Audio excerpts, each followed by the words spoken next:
Otep à tous, bien-aimés frères et sœurs. Le président de l'Assemblée nationale de la RDC, monsieur, comment vous l'appelez là?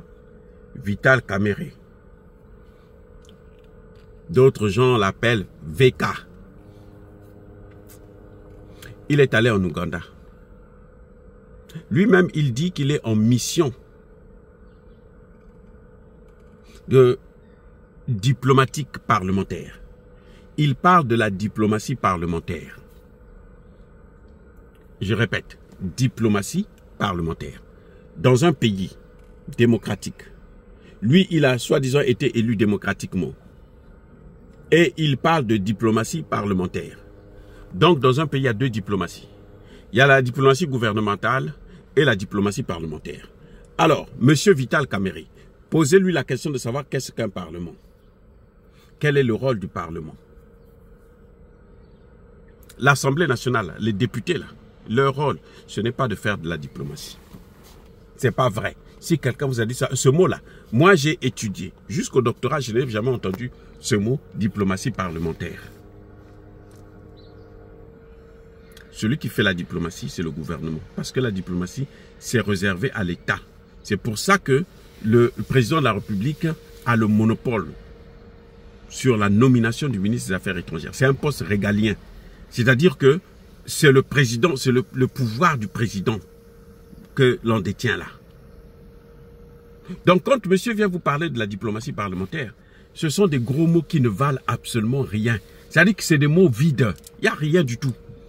Vous savez, ces escrocs-là, quand ils sont habitués à escroquer les gens, à voler, à piller, ils inventent des théories qui n'ont ni tête ni queue. Qui ne se justifient pas. Diplomatie parlementaire. Depuis quand les parlementaires font la diplomatie? Donc le rôle des parlementaires, c'est faire la diplomatie ou bien c'est élaborer des lois. Hein? Et il va où? Il va en Ouganda pour aller rencontrer les autorités ougandaises. Comme par hasard, les Kabila, les Katumbio, les Nango vont le rencontrer là-bas pour le voir, ils vont parler. Mais ça veut dire que ça, c'est pas la diplomatie parlementaire. Ça, c'est le complotisme. C'est la trahison parlementaire. Vous savez,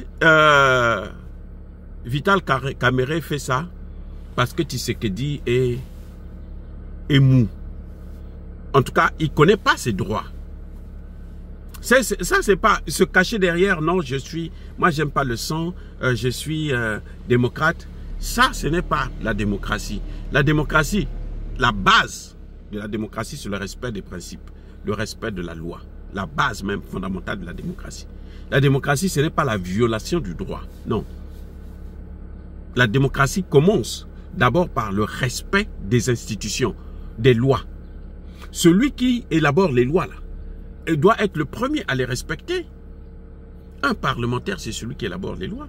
Un parlementaire n'est pas celui qui fait la diplomatie. La diplomatie, c'est le gouvernement qui fait la diplomatie. C'est le gouvernement qui va traiter avec les pays étrangers. C'est ça la diplomatie.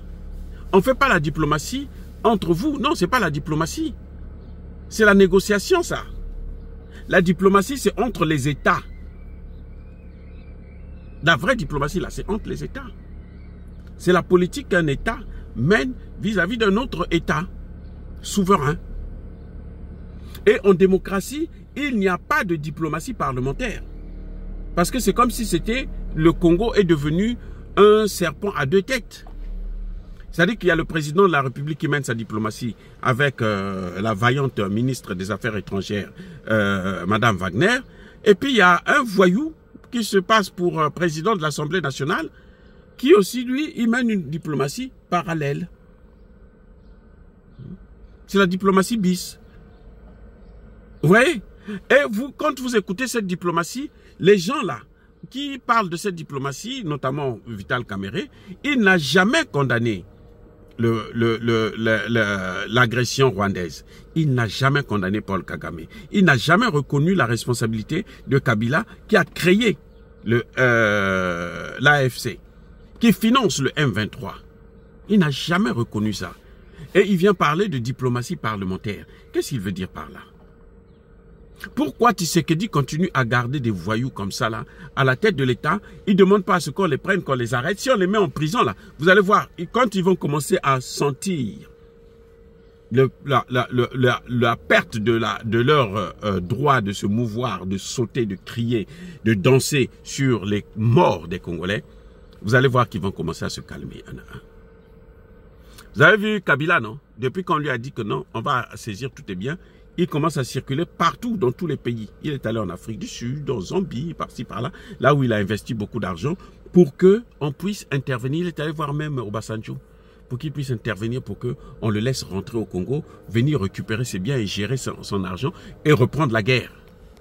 Parce que lui, s'il revient là, ce qu'il va faire, c'est quoi? Mais c'est reprendre la guerre.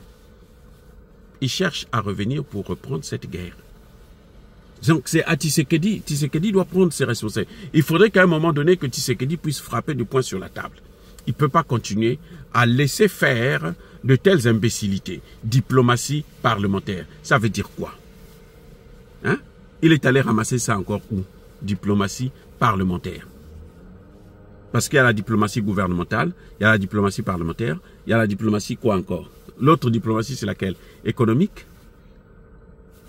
Quelqu'un qui est incapable d'élaborer une théorie économique pour sortir son pays de cette situation et il se dit économiste alors qu'il ne vaut rien, il n'a rien inventé de nouveau pour sortir le Congo dans cette situation. Nous, quand nous parlons, nous savons de quoi nous parlons, nous savons ce que nous valons. Moi, je sais ce que je vaux.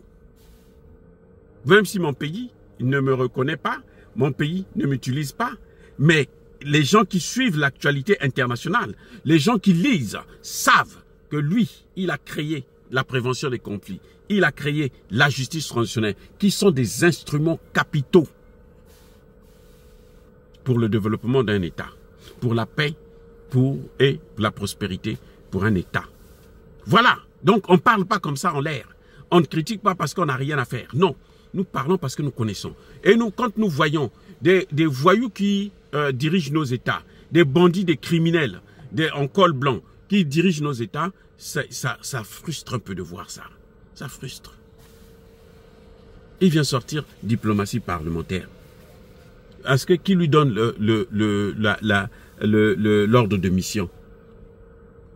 Il s'auto-envoie en mission, c'est-à-dire que lui, comme il est le président du Parlement, même pas du Parlement, de l'Assemblée nationale, alors il se dit, moi je peux m'engager pour aller faire ce que je veux à l'étranger. Il engage qui? Lui, il peut engager la responsabilité de qui? Est-ce que lui, il a le droit d'engager la responsabilité du Congo? Non, c'est pas possible. La responsabilité du Congo peut être engagée à l'extérieur que par le président de la République. C'est lorsque le président de la République vous mandate que vous êtes responsable, que le Congo est tenu responsable de vos actes. C'est le cas, par exemple, des ambassadeurs. C'est le cas de la ministre des Affaires étrangères.